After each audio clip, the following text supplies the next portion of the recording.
Hello and welcome back to another episode of the Physiology of Endurance Running podcast. I'm your host, Dan Nash, joined as ever by co-host Owain Zurelli. And today is the exciting start of a new chapter. This is our second Road 2 series, but this time, instead of the glamours of Valencia, we are heading to Barry, made famous by Gavin and Stacey, in our Road to Barry series, where I think Owain can introduce the concept of what race is it you're preparing for, Owain? I think I'd say Barry is as glamorous as Valencia. Oh, of course. In the sunlight. It's in its own unique way. It's yeah. I mean, the slot machines are world class. But yeah, no. So the aim of this series is Barry Track 40, which is a 40-mile race around a running track around Jenner Park, which I think is quite a famous track. It's pretty run down. You know what? I've never been. You're not missing out. No. But yeah, so aiming for Barry Track 40. 40-mile ultra. We've just been doing a little bit of research before this. So I ran it last year now, 2024 as well. But it's one of the oldest ultra races in the UK continuously. Yeah, so that's a claim, isn't it? I've been on my website. Apparently, it's the oldest still running ultra event in the UK. So What was it? 1986? Did we see? 83, I think. 83. Oh yeah. No, 86. Sorry. 1986. Yeah. So that's a good history there, and I think it's not missed a year, is it? Maybe COVID, I guess. But still COVID, still be going. I think it's of a different, I guess, vibe to what you would think. I can't believe I'm using the word vibe.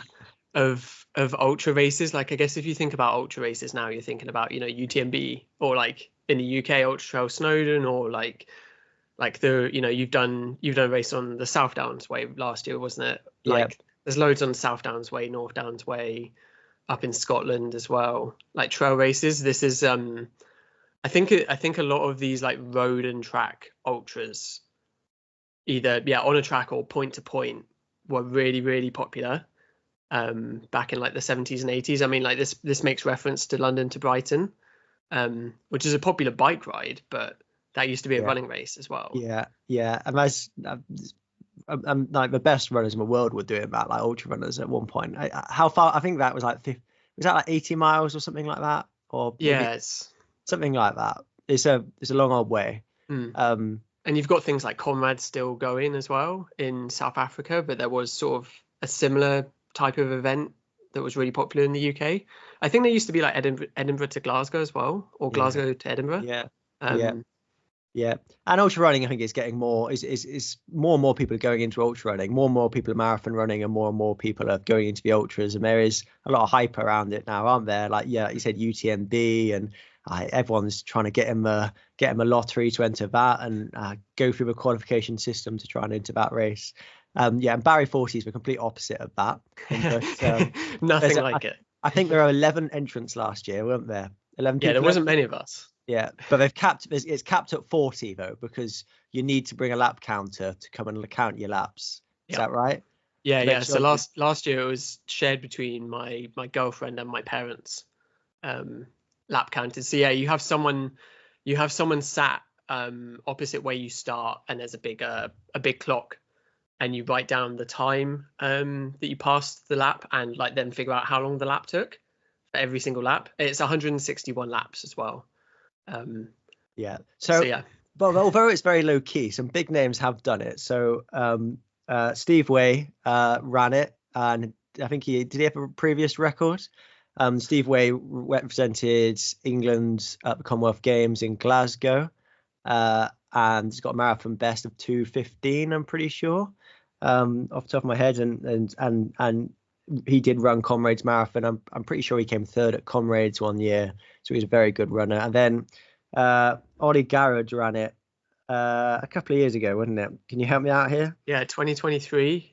Although he won it 3 years in a row, 21, 22, 23. His time in 2023 was 3 hours 45. Yeah, and that's some sort of record. Is that a world record? World record, is it? I think so. Yeah. Yeah. Yeah. World. Yeah. I believe so. Yeah, I'm pretty sure it is world 40-mile record. And for what does that work out as? It's sub 6-minute miling, isn't it? 3:45. Yeah. Obviously, it was 4 hours. It'd be 6-minute miling. So it's pretty sure Word worked this out beforehand. But it's good going, isn't it? Yeah. Yeah. For that long around the track. Yeah. So it's actually quite like we said, a historic race. Very niche. But yeah, I think there's some history behind it. In terms of these like different ultra events, which I think is part of the draw to me. I've got nothing against like trail ultras, and I've done a fair amount myself. But yeah, this is just quite a unique challenge, I think, and I think there's an interesting like physiological component to it, and like sort of, I think for me especially, like and you'd probably be the same if you did it one day. I know Mick's always wondering when you're gonna show up. But you know, it's an interesting challenge because it's different to the marathon, and it's different to the 5K. And yeah, it just presents a cool challenge, not just sort of your physiology on the start line, but then in terms of like fueling as well. And I think the sort of fueling revolution that we sort of talk about, I think really lends itself to this type of race as well. You know, it's round a track, so you have a lot of you have the opportunity to fuel every single lap. Like the way it's set up is on the home straight, that you can put out a table yourself and put whatever you want on the table. So you essentially just have to go from like lane 1 to lane like 5 or 6 to get to your table, and it means you can literally just run past and grab something on your way round. And then on the other side of the track, they set it up so that if you need the toilet, you basically come off the track just after the bend, run along the side of the track, and then there's toilets there, and then you can go back on the track. It's sort of like a pit lane. Yeah, in terms of the fueling, you know, you have basically an unlimited scope for fueling. You're not having to think like, oh, how do I carry this? Like, what am I going to pick up from an aid station? It's entirely down to you and within your own. Or it's down to you to problem solve it.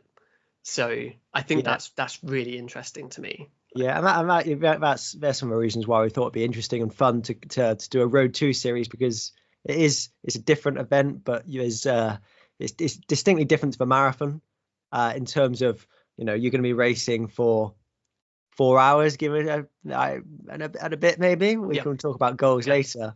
But like you said, you've got free reign over nutrition.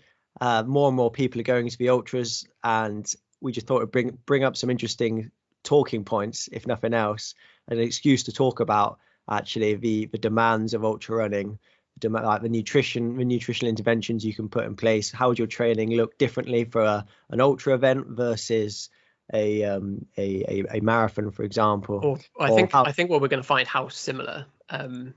Yeah, we'll come on to that in a bit. Yeah, I think also as well, like, how do you apply? Like we'll come on to it in a second. Like I've been tested in the lab just before Christmas, and it's again sort of hitting the same theme again. How do you apply that testing to a specific goal? Yeah, exactly. And I think that I don't think the knowledge base is that good or that widespread for applying physiology to marathon running, but even less so for the ultra world. I think even you know, there's not much research out there on the demands of ultra running and what it takes to be a world-class ultra runner. Whereas I think in the marathon that's quite quantifiable and quite well known. There's papers that have looked at, you know, the athletes who were interviewed, for want of a better word, for the Breaking 2 project, and you know we know what Paula Radcliffe's physiology was like. Even in cycling, you know, Chris Froome has had a case study on him, like Lance Armstrong, although, you know, questionable. But there's papers out there describing what it takes to win, like the Tour de France, and to be a world record holder of a marathon. But in the ultra scene, it's a bit unknown. So I think it'd be an interesting topic to go into. Yeah. For just to jump back to what Ollie Garrett ran, so his 3:45. works out as 5:37 a mile or 3:29 a k. So that's pretty good going, isn't it? That's very good going. I remember hearing like just after that, because it's run by the club I run for as well, and I just remember hearing like the week after, just people's minds were like blown that he's just running that pace every lap for for almost 4 hours. And I think like looking through the race report from that, he'd come pretty close to sort of Dan's time for the 50k. I think it said a few weeks before. Yeah, he ran like a 2:52, I think. Yeah. Another time I have a British record at 2:49.01 or 2 or something like that. So he gave that a pretty good go. I have my record, unfortunately, is no longer mine. I think my good mate Ronnie Richmond took it off me, which I don't begrudge him for at all. It was a very good run. Him and Andy Davies. Was it last year? I think it was last year. Yeah, it was last year. Start of 2024. Yeah, they did the 50k British champs and both ran 2:48.30 or something like that. So I took it off me by half a minute, but never mind. I'll take that back off them at some point. But that's the thing. I think a 50k is actually very similar to a marathon. Like I ran 2:49, and then so that's a pretty respectable marathon time. Whereas even like Ollie, who's running a world record, he's running 3 hours 45. And that is a different event to running a marathon. You're adding on a considerable amount of time. Considering the world record for a marathon is 2 hours, so you're talking about an hour 45, nearly 50% longer. Yeah. So I think it will be an interesting challenge, and we'll get. I'm looking forward to seeing how you prepare for it and interrogating you each week on what you've done. Where do you want to go through from here? Do you want to jump into your lab results? We haven't actually said when the race is yet. So 2nd of March. So there's obviously also potential for like bad weather. I mean, like we've had weeks of awful weather.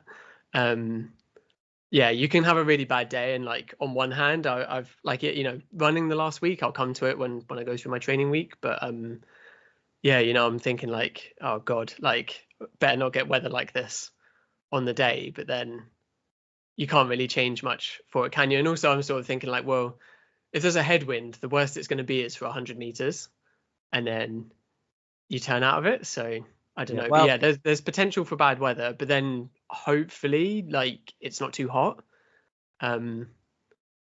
It shouldn't be too hot on the 2nd of March. It was quite nice weather last year. That's what I was going to say. Is at least you're not going to have a heat wave, are you? You're not going to have to be worrying about maybe temperatures over 20 degrees, are you? We'll clip this if I end up having a heat wave. Yeah. We've got 7 weeks to go basically from time recording, 7 weeks yesterday. So I guess we're recapping from 8 weeks out.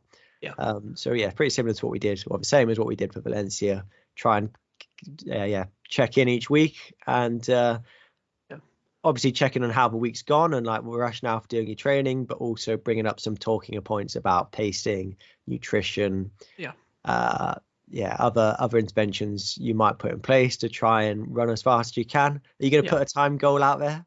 I mean, I reckon I would be really happy to run below 4 hours 20 minutes. So that's 4:02 a k.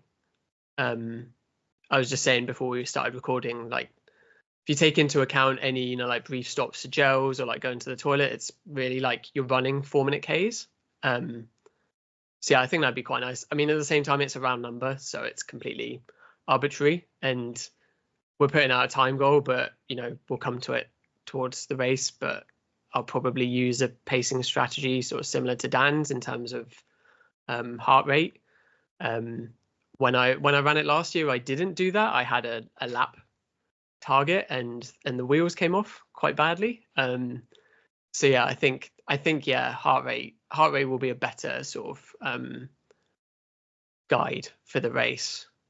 Because it's, I don't know, like I've experienced it once, but like the wheels can come off quickly, and it's where you have a long way to go. When you're like, oh, I've got 10 more miles around this track, and for the most part, like seeing seeing everyone in the grandstand every 400 meters is great, but then when the wheels start to come off and you're like, oh, I don't want to be here anymore. Yeah, well, I didn't finish did the elite race, the elite London Marathon race during COVID, and that was 7K laps around St James's Park, and I had a bad day. I think I'd overtrained a bit going in. I don't know if I had a bit of a cold. I was feeling pretty rubbish from the start, and then it was awful weather, really cold, and like because you're just doing right hand turns the whole way, like my hip was starting to seize up, and and it just got to a point where I couldn't face doing another 4 or 5 laps around St James's Park to run something pretty awful. And I was like, it's just so easy just to stop when the finish line is right there. Like if you see this finish line every 7 minutes or whatever. Did I say 2K laps? Or did I say 7K laps? And I was thinking 2K laps. Definitely 2K laps. I remember watching that. Laps. Yeah. I remember I'd come back. I'd got absolutely soaked and freezing cold on my own run, and then I came back and I watched. Yeah, it was once Kipchoge had lapped me twice. I was like, yeah, I'm done now. And he had a bad day as well. That was the first time he'd been defeated since his marathon debut. So yeah, that made me feel a bit better. I think I did 20 miles and was just like cooked and limping along. I was like, now it's done. But yeah, that's amplified even more on a 40-mile race where every 400 meters you go and pass the finish line. Yeah, like if you're in the woods or up in a mountain, and like chances are the quickest way to like end the race is to actually just get to the finish. It's a completely different motivator, isn't it, than I can literally just step off and just get in my car and go home. 100%. Well, my marathon debut I ran at Manchester, and I was not ready for it. I'd been really fit, and then I'd got ill and not done very much at all in the last 3 or 4 weeks, like barely ran. Went off far too hard, didn't really take on nearly enough fueling. Went from feeling great to like classically hitting the wall like half a mile later at like 17 miles. Told myself, all right, I'll get to 20 miles, then I'll pull out. Got to 20 miles and you're in the middle of nowhere. And I was like, well, I just need to keep going then, don't I? And I managed to get home in a 2:27, which was all right for a debut, but not what I was going for at all, and not what I've been in the shape to do a few weeks prior. But yeah, you don't have, it's psychologically, I think that's another interesting part of going around the track, isn't it? Like those, I think definitely like you could bring in some psychological techniques to help with your performance, which we have a physiology of endurance running podcast, but psychology is important too, I guess. Yeah, I mean, I've said to you before, haven't I? Like, we can do all the testing in the world that we want to, and like the best training, but if you're not mentally ready, then it doesn't matter, does it? It doesn't matter how physiologically prepared you are if you're psychologically in the bin. Then you either won't make the start line or you'll be fried on the start line. When it starts to hurt, you need to be pretty motivated to keep going. Because even if you pace it really well, it's going to hurt a lot at some point. But yeah, right. So do you want to start with your tests, or do you want to start with your training this week? I think tests. Let's do the testing first. Yeah. So we went in the lab before Christmas. So this was, when was this? The 19th. So of December, a few weeks ago. But the lab was closed over Christmas, so this was sort of the closest we could get. And to be honest, it didn't make much difference, does it? Like, maybe my weight is a little bit bigger after Christmas, but so this was, I got tested loads like this time last year because I was in a study, so I have some data, but then from March until this test, I've done some sessions in the lab, but I've not been tested. So this was interesting anyway to me. And I guess maybe worth just giving some like background of the training that I've been doing the last few months. So since I haven't done a session since mid-August. I looked it up. I think it was August the 19th, or maybe like August the 25th or something. But end of August. I've done two cross-country races and 2 fell races in that time. So between August and this test. But basically I've sort of alluded to it on previous podcasts. I was doing all of the data collection for my own study, and sort of decided early on that I'm going to be I don't really have the mental capacity to do sessions. Whilst doing that, there would be weeks where I had like 3 or 4 participants in that week, and that would mean, you know, getting up to uni at 6 a.m. And then by the time I'd process the samples in the morning, like I'd be ready to go run at like 9:30, 10ish. And then a couple more samples during the day, and like get home sort of best case like 8 p.m. If not a bit later. And I just sort of decided I didn't really want to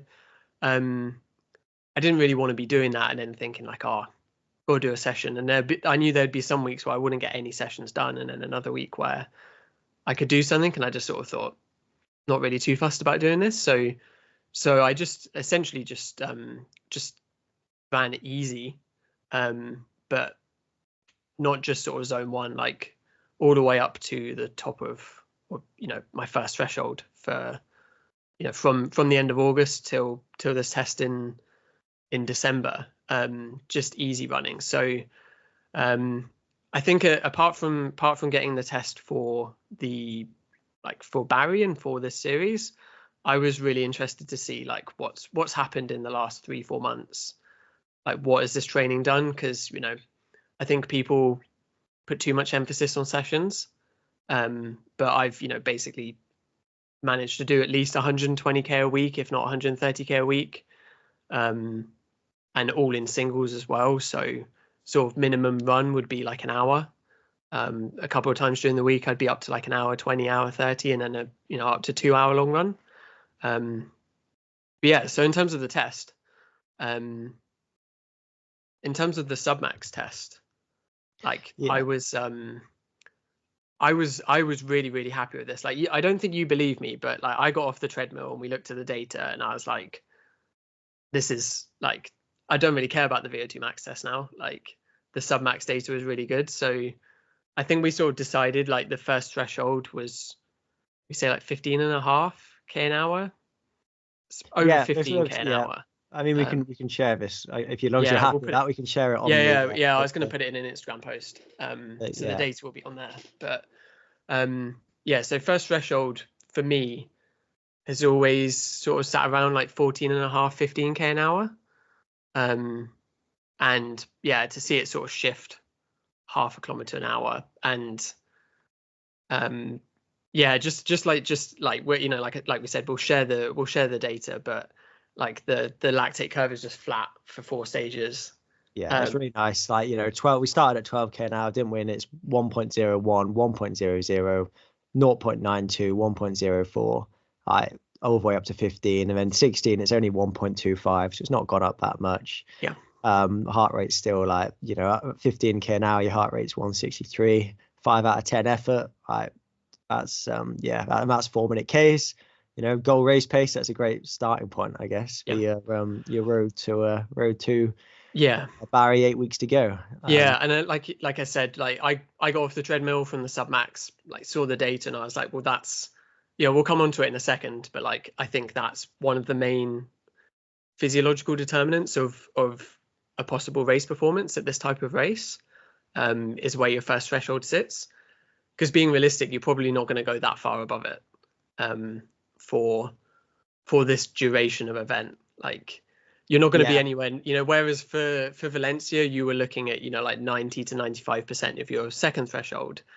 Like, I shouldn't be anywhere near my second threshold if you start off anywhere near your second threshold, you're going to be in trouble very, very quickly. But I would say that 4-hour mark, you're probably going to be just below your LT1, your lactate threshold, that first rise in lactate above baseline.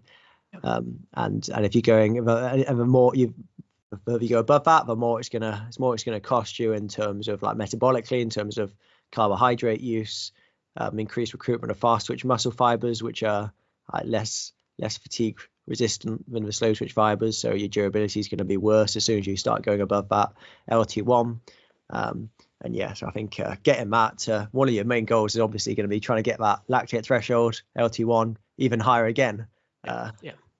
And then in terms of second threshold, like, I mean, we put it at like 17.5. k/h, which again is the best it's ever been. But I think like you said afterwards, like we probably should have done another stage. I'm not sure I could have done another stage, to be honest. You could have, 19 k/h would have been like, is that 310? Okay. 309, yeah. 309, yeah, like Yeah. that's But you're only pushing it 8 for me. out of 10. You're only 8 out of 10 Yeah. at 16 k/h. So, and actually, yeah, your heart rate peaks at 183 at the end of a sub-max test of 18 k/h, 320k stage. And you had another 10 beats there. After your VO2 max, your heart rate up to 193. So you could have done it. It would have hurt a lot. Yeah, wouldn't have been super comfy, but yeah. No, so three, just from the submax, like 3 months of no sessions, and everything has shifted in the right direction, which is pretty nice. Again, like we said, like you don't believe me, but like I was like, oh, I don't care about the VO2 max test now. Like this is a good result. Yeah, no, it was on its a own. good result. Is it fair to say you've been running your easy runs a bit faster, some of them? Yeah, because I know, like, I don't know where the question was. We had someone that listens ask about it on one of my Strava posts. Because I've not been doing sessions, like I've not had to be ready to do a session once or twice during the week. So yeah, the runs have been a bit faster. There are still easy runs, like still below LT1, right? Yeah. So everything is below LT1. Maybe in a long run, if I'm feeling a bit cooked or there's some hills, I'm going above that. But still not up to second threshold. Yeah. So what sort of heart rates are you going averaging for your easy runs? Your faster easy runs? Yeah, I don't want it above 160, and like maybe at the end of like a longer run, it's 164, 165, which is sort of where we put from this test, where we put LT1.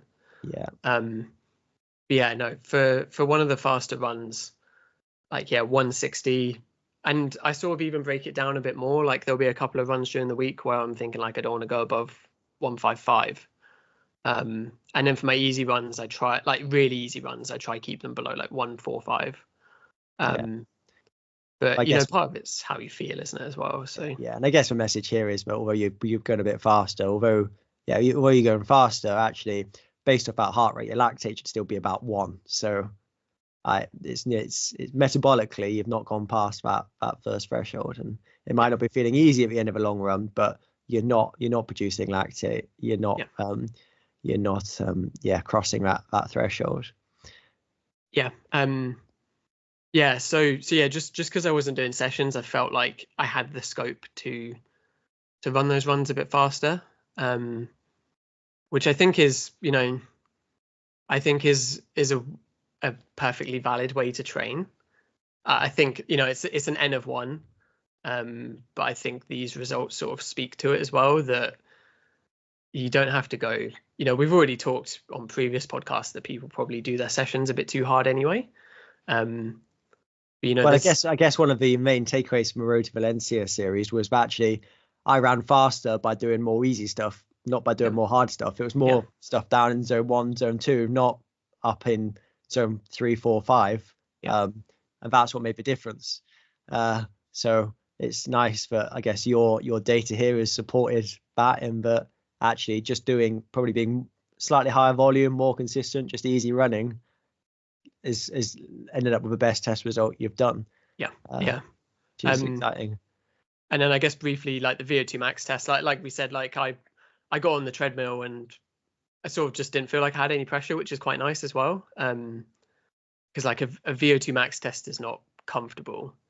And then if you're thinking like, oh shit, like I'd like it to be above X, like it's not the best way to approach it. But no, so my VO2 max ended up being 70.6, which is again the highest.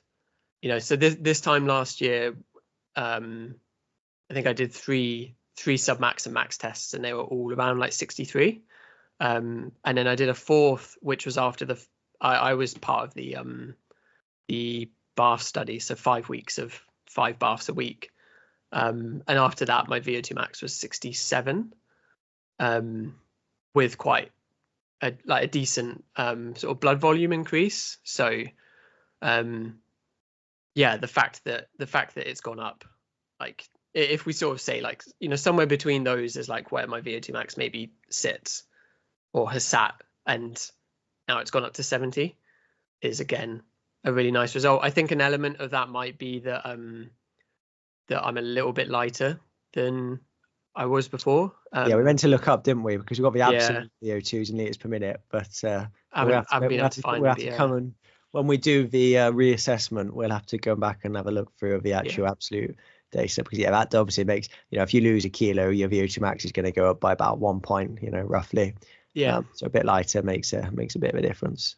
But yeah, again, you know, emphasizing the same point, right? Like I've just done easy running, and my VO2 max has gone up. Yeah, it's pretty. I was really, really happy when I got off the treadmill. I would say at the same time, like I've gotten further in terms of like the speed. So I reckon, I do think there is a component of like having not done any sessions. Maybe something like leg turnover isn't there. And just, you know, that anaerobic capacity, glycolysis, that's going to help you go a little bit further in a VO2 max test. Yeah. Just also the familiarization of really pushing yourself to that level. And again, I think that's just that's also there's also a learning effect sometimes of doing these sort of tests, certainly with a VO2 max bit. Not so much with the sub max, but I think with the VO2 max, actually just being familiar with running as hard as you can on a treadmill does make a little bit of a difference. But you had it right. This time you had a really nice plateau in your oxygen consumption, and we can be pretty confident that's what your VO2 max was. Like the data all looking nice and clean. But I guess our last podcast we said optimizing intervals to improve your VO2 max, and Owain's gone and just done it from easy or steady running. But as you know, it's never as clear cut as that. And I think people fall into a trap of, right, I'm doing a threshold session, this is going to improve my threshold, or I'm doing a VO2 max session, it's going to improve my VO2 max, or I'm doing easy zone 2 stuff, it's going to improve my LT1 lactate threshold and fat oxidation. But there's so much overlap. And I think we did try and make the point about podcast, which is like optimizing stuff. You can improve your VO2 max in many, many ways, but what's the most efficient way of doing it? What are you going to see the biggest bang for your buck? And, you know, if you start doing some more sessions, then maybe you'd go even higher again. We don't know. And it's also a fact that you were doing more running, and that's going to have if you're doing more running, then that's a bigger stimulus as well, isn't it? You can't just think of it. I think people think about, you know, individual sessions in isolation, where it's much more bigger picture than that. And just I think, to caveat that before everyone goes on your last podcast, you said that. Just the easy one. That's all there is to it. I think you know, like I mentioned it when I was sort of saying why I'd done that training, but like I would have had days off, and I probably would have had a bit of like mental burnout if I'd been trying to do sessions during that time as well. And when I say sessions, like I don't do, you know, anything hard. Like even if I'm doing a session normally, it's like it's capped at my second threshold.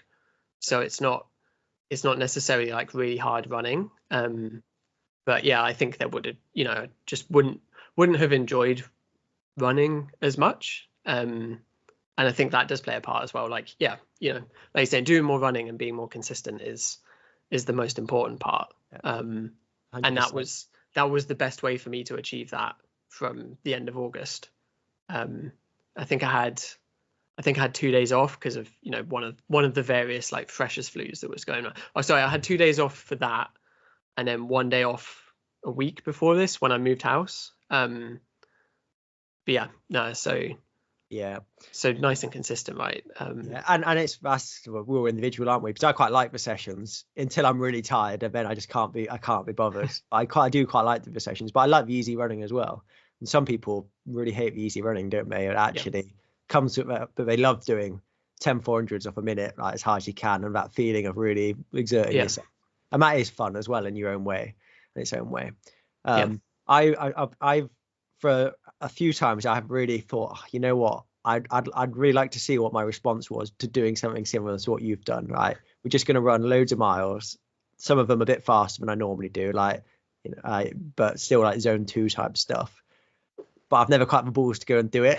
I always just like when I know what I get fit off of doing my sessions and doing the easy stuff, and it's also like finding a window where it is low risk. Like there's not a big race coming up. Because I do think it'd be interesting to just do something different and run even more miles than I was already doing, but some of them going, you know, for me, like my before Valencia, my LT1 was like 5:10 a mile or like something like that, like 3:12 a k. So doing some stuff at like 3:30 k pace or like 5:30 a mile pace, and that's still pretty comfortable, but doing a bit more of that and just doing higher volumes of work, I think it'd be interesting. I would still like to at some point give it a go, just to go, right, 4 weeks, 6 weeks, we're just going to do loads of miles, see what happens, do a test pre and post. But I think it takes like you said, like you need I don't know, you need to just commit to it, I think, in terms of like you're your own like experiment of one. And I think it was a bit easier for me anyway, just because I'd basically done the same thing in 2023, like at the same time. So when I'd started on the master's program, and like all of that year, I'd kept having these like bouts of sort of fatigue where I would just be completely like wiped out and ruined. And I sort of got to September, was starting the masters, and had sort of had another one of these like bouts, and I was like, just forget the sessions, like just completely ignore those, just run consistently for 3 months, really easy, and see what happens. And you know, and again, it's easier when I had like quite a big like life event. And I remember I got to that Christmas 2023, and I was just felt so strong, like, you know, and I was going to like cross countries then, and like, yeah, just feeling really strong and really enjoying it, and not feeling not feeling like in those sort of bouts of fatigue, but then feeling strong. So I already sort of had the knowledge of how it would likely go anyway. But then also I don't really race too much in terms of like like I said, I do the cross countries, but it's just, you know, just a hard run for 40 minutes. And I do the fell races. And we'll come, I've got a couple of fell races coming up, so we can go through some of those sort of thing. But like, I'm really bad at descending at fell races, so it almost doesn't matter. Like they're good fun, and like you're in the mountains sort of thing. Normally awful weather, but so there's like I have no pressure, and like, you know, also you're chasing like GB vests and prize money, whereas for me it's like, who really cares? Like, wow. doesn't really matter that much. I mean, no one. I think I mean, even for me, like, I'm small fry really. Like, obviously I'd like to make a GB vest, but it doesn't matter. It's not like it's my job. Like, it's a hobby, really. At the end of it, it's a hobby I'm really invested in, but it's still a hobby. Like, I've still got. If I don't, you know, if I don't run a time or whatever, it's not like my contract's going to be torn up. I haven't got one, so I'll just go back to the day job and keep working. And like, it's not like my lifestyle depends on it.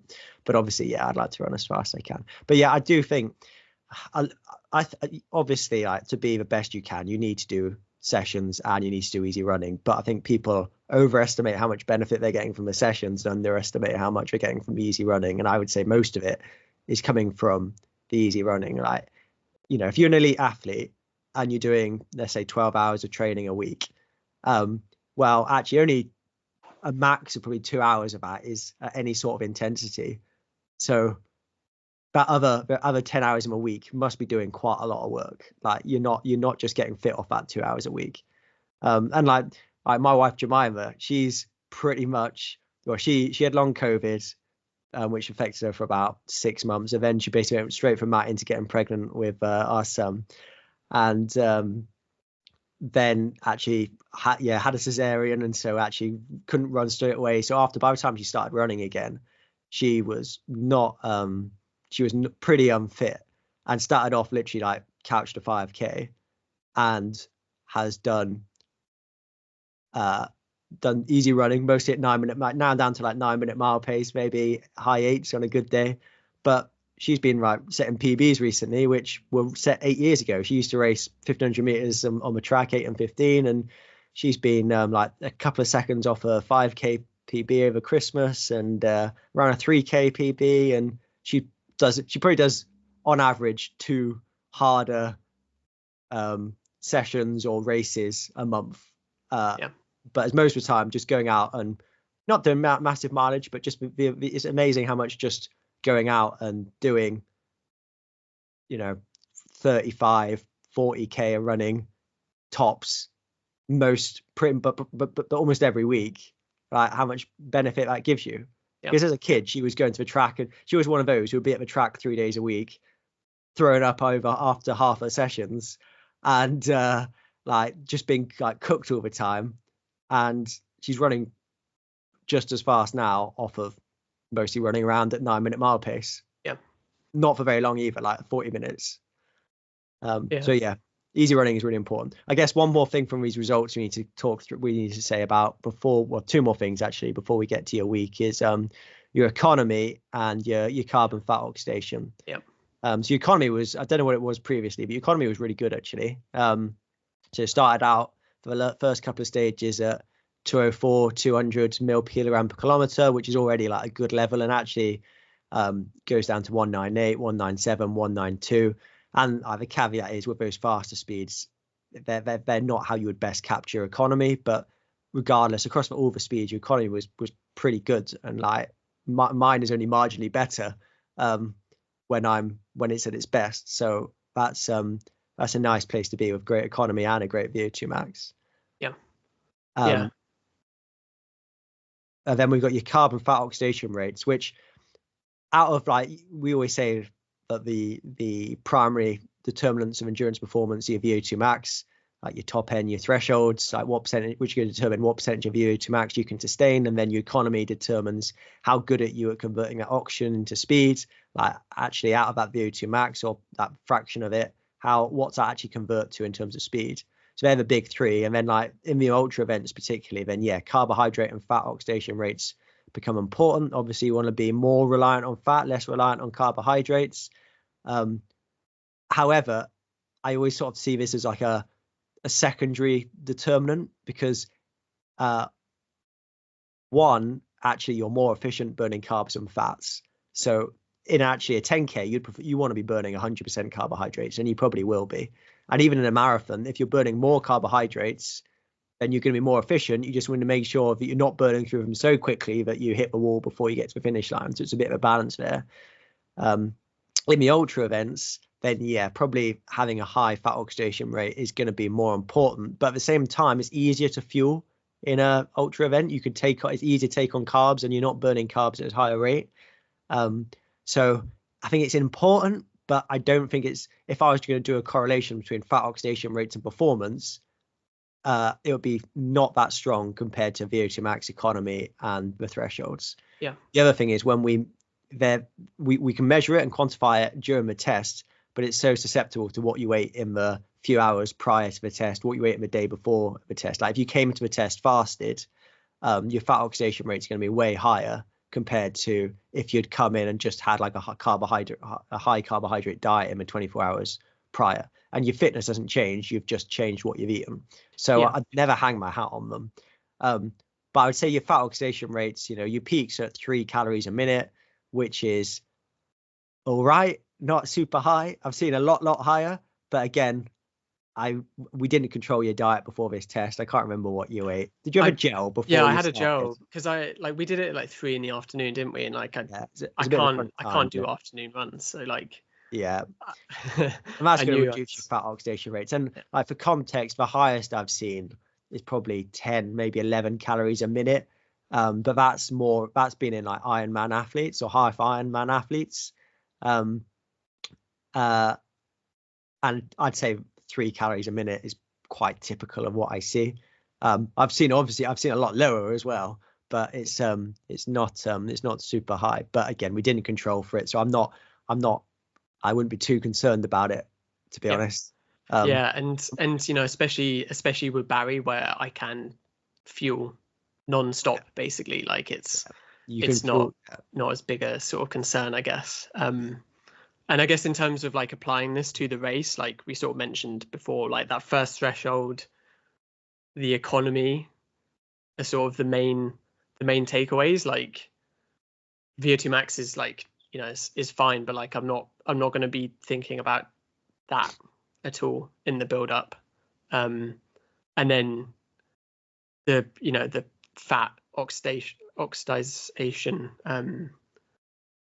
is, I guess, important. But then if I'm just smashing carbohydrates the entire time, like it's and if your economy is really important. good, then actually, yeah, you're oxidizing 2.6 or 4-minute Ks, you're oxidizing 3 calories a minute. Sorry, no, that was a 14K an hour, so that's 420 a K. You're oxidizing 3 calories a minute of fat, but you're only oxidizing 11 grams a minute of carbohydrates. So because your economy is good, so actually that's why the economy is more important than the carb and fat oxidation rates, because even if you're using like a really high proportion of fat at those speeds, if you're actually if your economy is really poor and you actually just need loads of energy in general, then like your carbohydrate requirements are still going to be really high. If that makes sense. But yeah, nice. Do you think that's your physiology wrapped up? Do you want to go for your week? Yeah, I think so. Yeah. We'll come back to it, won't we, in terms of like the fueling and everything. Yeah, so that was 19th of December, and then we're going to skip ahead to the 30th now, so 8 weeks out from 30th December, yeah, from Barry. So I don't know, I think, to be honest, like my weeks are fairly similar, although they're going to be a bit different the next couple of weeks, but we'll get onto that in subsequent episodes. But yeah, so Monday morning, just an hour at 4:32 a K, probably a little bit fast. So when I do my easy runs, I just have heart rate on the screen, and I just go to heart rate and then to sort of feel. I think for this one, I felt like a bit fatigued from the long run the day before, which maybe clouded like how I sort of felt. But then heart rate was sort of fine. A little bit too fast. I've like put notes on all of these on Strava. I listened to the Inside Jogging, Inside Running crossover episode with Dan on. Oh God. I messaged you after. I said, I'm not sure I agree on your feelings about Lindt versus Ferrero Rocher. No, it's because the Lindor Bulls versus Ferrero Rocher, and like I'm strongly in the Lindor camp, whereas Ferrero Rocher. I'm not saying Ferrero Rocher is not good, but it's not as good. I mean, I'm a big, like, my advent calendar the last few years is anyone with their head screwed on in South Wales has been to the Lindt outlet store in Macarthur Glen near Bridgend. Like, if you haven't been, like, just go ASAP. And my girlfriend Rachel just buys me one, or at least one of every flavor, because they have like everything there. And then that's my advent calendar is basically sampling every flavor of Lindt. Yeah, so you've ever done it, basically. You've ever done it. In terms of a standard Lindt, like I'd rather have the Ferrero Rocher. But anyway, listen to that. I don't know. I think you have to be a subscriber to Inside Running for that. But listen to it. It's very weird listening to you, like whilst I'm running now. But yeah, no, that was good. So then Tuesday morning, 10 miles, hour 9 minutes. 422 a K. 422. Yeah. So pushing it a little bit more, but again, it's still under my first threshold. And yeah, I just felt fine on that one. Nothing. 153 average heart rate. So yeah, you're pretty close, aren't you? But you're under still, like max 163. Yeah. So yeah. So then Wednesday, 1st of Jan, there was some logistics going on here, because I don't know what everyone else's weather was like, but it was apocalyptically bad in Cardiff. And I sort of knew the night before there was like weather warnings and stuff. There's park runs getting cancelled everywhere. And normally I would just be like, oh, I'll just do it on Thursday morning. But I was having some work done at the house on Thursday, and I thought, like, I'm not going to be able to fit this in on Thursday. So trying to fit this in on Wednesday around Butte Park, but I knew I wanted to get it done before park run started, because I didn't want to be doing the mile loop at Butte Park with hundreds of people coming towards me. And I knew that I was meeting Rachel at the end of park run. So I knew I needed to be at the end of park run by about like 9:25. So yeah, set out, I mean, not as early as you, Dan, but like 20 to 8. Had a huge tailwind jogging down, which made me feel really good. And then so the session was 3x4 miles. So right, so I question, first of all, like this is I completely missed you'd done this. So you've done this is your first session in months, right? Oh no, I did one the week before on Boxing Day. Okay. I did 3x5k on Boxing Day. Okay, so your second session in like 6 months, 8 months, whatever, and you've done 4 mile reps. Yeah. You work in Ks. Oh yeah, I guess I was just pushing it. I thought about doing the 4x4 miles that you love, but then I was like, 16 miles. 16 miles is a bit far. But yeah, no, I did 4 miles. Yeah, but what was the thought process? You must have changed your watch to miles. No, it's like 6.4k, I think, for 4 miles. 6.44 or something. I had it in Ks. I had it set up on Garmin, so it just beeps when you're done. Okay. And again, I'm literally just looking at heart rate during the session. And this was off sort of 3 minutes standing recovery. But yeah, so the aim, I did the same with the session the week before. The first rep, on my watch, I programmed like a heart rate alert for the first rep of 165. So that's just over my first threshold. On the second rep, it's 170, and then on the third rep, 175. So allowing for a bit of drift, but then also ideally, I'm progressing the speed of each rep. So yeah, started the first rep, and like I started at parkrun start and I couldn't see anything. Like it was so dark. And 100 meters into the interval, my headphone died. I was already using one headphone because I lost the second wireless headphone when I went out and ran during that red weather warning. It blew out of my ear and I couldn't find it. So I was down to one headphone, and then 100 meters in, that died. So I was facing 12 miles a session then without anything. That's cool, being a real runner, I think. I know. But yeah, no. So first rep was fine. Like it was wet and fairly cold, and pretty sort of boggy around Butte Park. And before I started the first rep and then between the reps, I had each time I had a 40-gram OTE gel as well, just to start like getting used to sort of having a lot of carbohydrate. They all felt fine. They all went down absolutely fine. But yeah, then starting the second rep, I sort of knew this was going to happen, but the weather changed. Like we had this like big band of rain coming through, and then it got really cold. And like partway through the second rep, like there's a flag partway around Butte Park, and like it completely changed direction the wind was going. And I was like, oh, what's going on here? And it was just so much colder, to the point where like I'm running the session and like my legs were feeling cold, which is fairly rare. And I was soaking wet and like getting cold. So already wasn't enjoying it during the second 4 miles.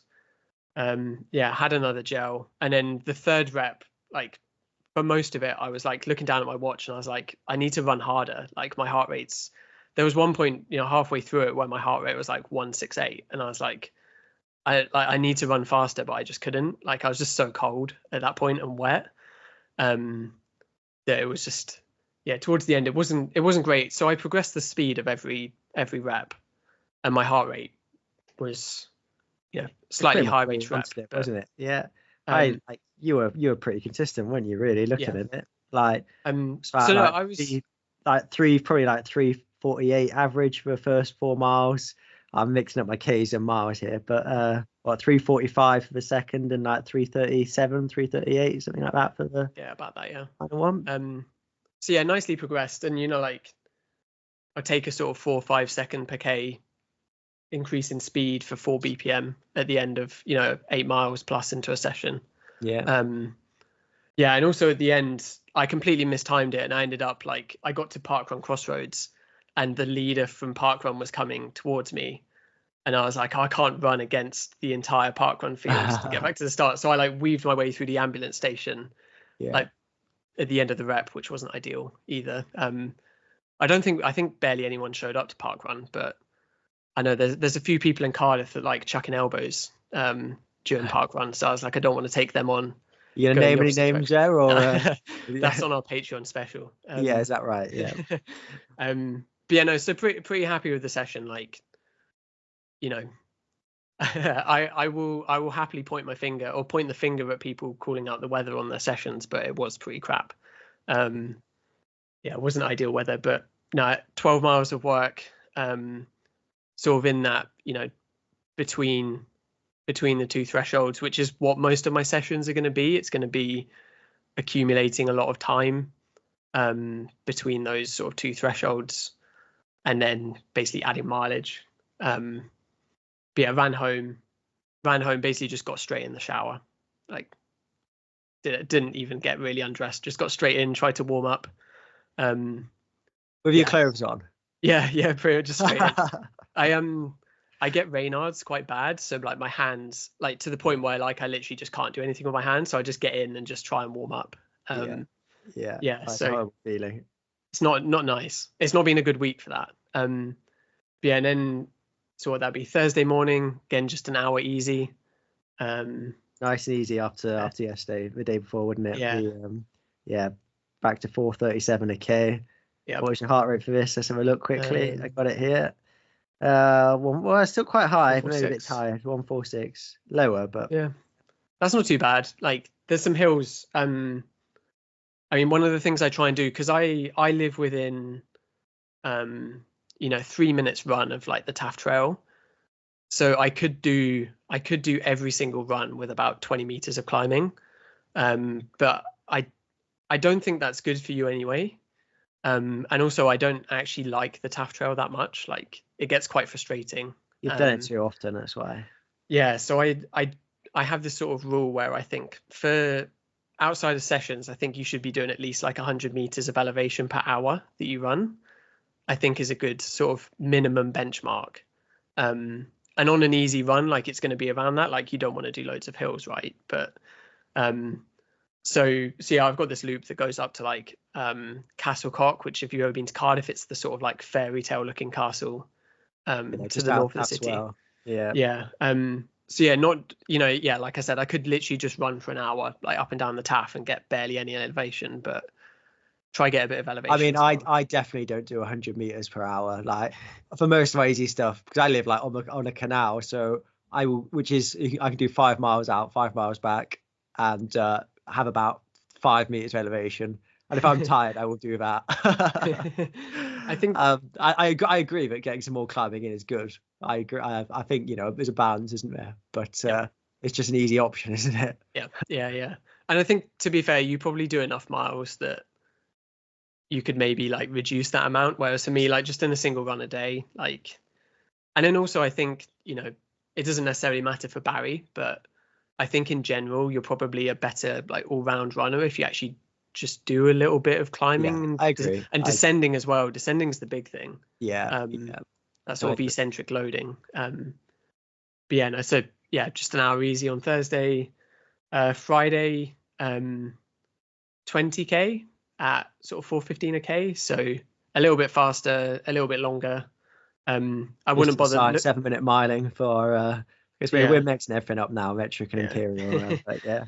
I wouldn't bother looking at the heart rate because my heart rate monitor died halfway through, which was really annoying. But no, I was like, until it died, my heart rate was pretty good and I was feeling quite good. It did feel like it dragged the end of that run, but yeah, so that's, again, apart from the sessions, like I sort of want to do at least one run that's over an hour and 20 a week, if not, get it up to like an hour 30.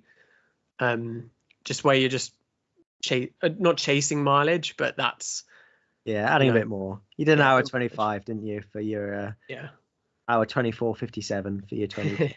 So, and then Saturday morning, so my girlfriend Rachel wanted to sort of do her, I guess, longer run. Like an hour for her is probably the most she wants to do.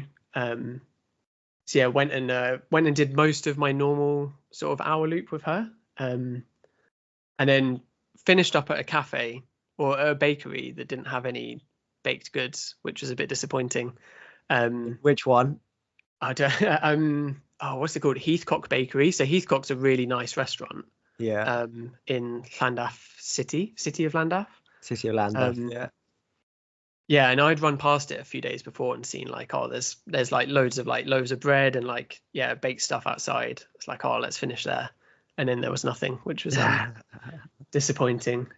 We were trying to fit this in as well because there was like weather warnings again for snow, and it looked like it would be about midday. So it was like, oh, I'll try fit this in beforehand, but yeah, as it turned out, there wasn't much snow. Yeah, no, like that was a lot slower. It's 5:14 a k. But at that point, I'm just sort of looking at like it's an hour of running.